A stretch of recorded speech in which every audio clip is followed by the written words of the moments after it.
if you don't look at charts, everybody's scared. Like, who's going to buy negative oil? Like people thought it'd say negative what forever. It's like we're setting a bit of a historic precedent here. Was it really that event that caused the rally to go up? The economy is going to start suffering pain.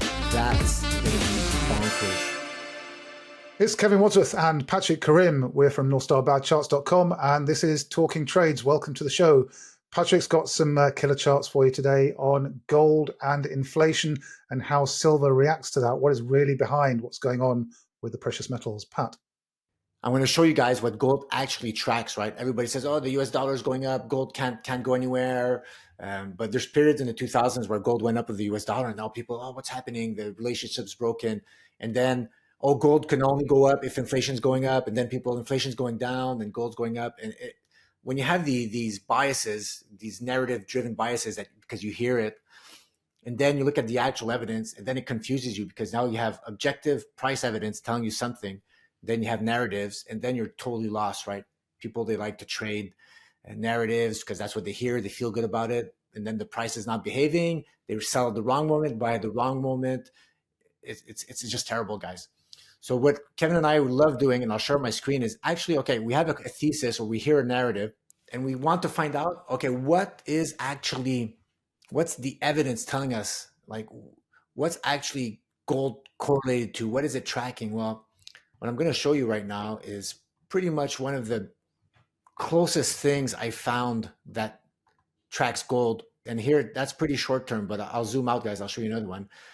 What I have here is the US dollar, guys, right here, the black line, the US dollar. You know what, guys? I'm going to do it interactively for you guys.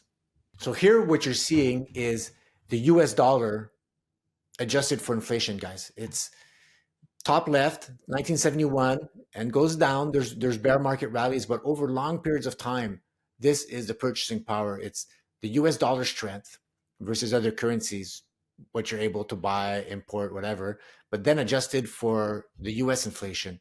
And that really is telling you how far your fiat's able to go. Top left, bottom right. So this is just to be clear, this is US dollar strength versus the consumer prices index. Just to get your head around that, as Pat was saying, it's the relative strength of the dollar versus that basket of currencies and how that is holding up against inflation. But an astute eye would look at that chart and say, I've seen this chart before. So check it out. I'm going to add the gold chart. New price scale. I'll put it on log scale. And check this out. Here is the gold price, bottom left, top right. Now I'll invert the scale for the US dollar, so adjusted for inflation. So the inverse, what does gold do? It inversely tracks, mirrors your destruction of purchasing power. Look at that, guys. Over long periods of time, gold tracks inversely the purchasing power of the US dollar, the fiat currency depreciation over long periods of time. And that's proof positive since the 1970s, without any shadow of a doubt, that gold tracks loss of purchasing power. And here I could do some simple TA, Kevin, and you've had a breakout or breakdown in purchasing power. Right here, breakout, 1, 2, 3, valid trend line, back test. And then you have gold breaking out, 1, 2, 3, 4, breakout, back test.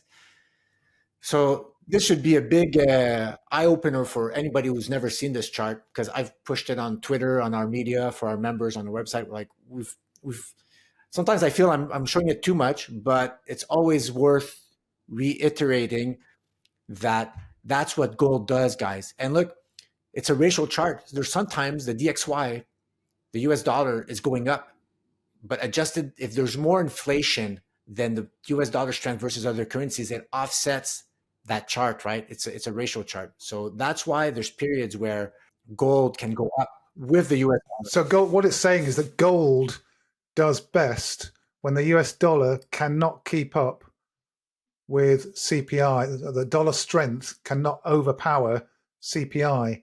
So if CPI is beating the dollar strength, then gold reflects that. Gold does well during that period. And that chart that Pat just showed, that was a multi-year breakout for gold, multi-year breakout for DXY versus CPI. So that's telling you not that what's happening now is just a little blip. It's telling you that what's happening now is the start, just the very start of something much, much bigger. And look, I know everybody wants to know, well, what's going to happen to silver? Well, how come silver's not at all-time highs, right? Often we hear that silver's terrible hedge for whatever, purchasing power protection. But remember that those charts we've shown you previously, that silver does a great job over long periods of time. So here, guys, I'm showing you, and I'll show you this. I did this chart a while back. This is last year of August. What silver tracks, and this is the chart I found the most, silver is like a beta play. It's a bet on gold's capacity to itself outperform inflation. So gold tracks the US dollar adjusted for inflation, but silver tracks not the US dollar adjusted for inflation precisely, but it tracks better gold's performance versus inflation. So let's say there's an inflation cycle where there's going to be destruction of purchasing power, which is going to offset US dollar strength. Silver tracks gold's capacity to outperform that. So you'll see here, there's clean patterns. This is the gold adjusted for inflation here, guys, on the left side. And there's this beautiful bullish expanding descending wedge, which is a downtrend. But once you break out of a descending trend line, then you're able to start probably carving out higher lows and then higher highs. And that's an uptrend. And that's what silver's tracking. And what now? I'm going to show you this chart. Okay, so here, guys, I'm going to do it live. I'm going to show you gold adjusted for inflation right here. Put it back here. So that's gold adjusted for inflation. And here on the right side, I have the silver chart. And I'm going to put on the log scale to make it look. So here's gold versus inflation. Remember that previous chart I showed you? It was looking something a little bit like this. It hadn't broken out yet, but now gold did break out versus inflation. It broke out of a horizontal plane. So once you close above the horizontal plane, that means you're guaranteed to be doing a higher high, right? Higher lows, higher highs, it's upwards. And that pressure was building up before silver broke out, or it's trying to break out. So gold was already starting to put in some higher lows here. And look what happens. Look what's happening with silver right now. It's already, if it closed the month here, that's a new higher high. It's a higher high here from the previous one, higher lows, and that is an uptrend, guys. Of course, there's always going to be next resistance levels, etc. So now it's going to go challenge the 27, 28 area. But gold was kind of paving the way, guys, for silver to be able to do that. And it's not just silver, guys.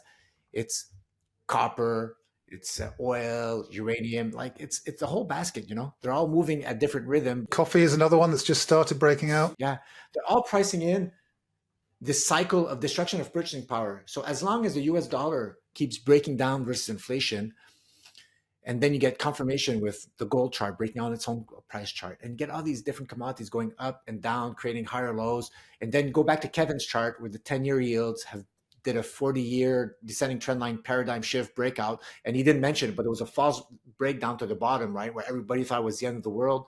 And often, if a false breakdown reverts, goes back into pattern, breaks on the other side, goodness, that's a change. It's a paradigm shift change, right? You don't do that to go back down. You do that to rocket in the new direction, right? Everybody got trapped in the wrong direction. Negative oil, Kevin, negative oil. I thought about emptying my pool and filling it up with like 60,000 liter of oil there. I should have just bought futures, but you know, it was that crazy when we had negative oil. That would have been a mess to clean up, Pat. That really would. I remember you talking about it at the time. And like where are the kids going to swim? You know, they can't swim in that mess.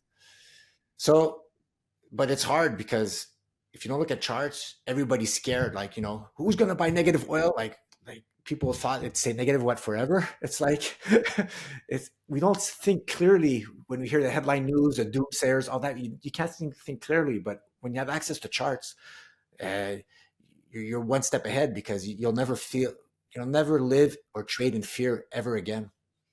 And on that note, Pat, I think we'll perhaps end this broadcast, but for the next ones, I think we should look at what our roadmaps might be for gold and silver for the coming 10 years or so. It'll be interesting if we can have a talk about where we see things going over the next 10 years. That would be good. Of course, yes. That's it for now. Talking Trades. Great to speak to you. And don't forget to follow us for more content, and we'll see you next time.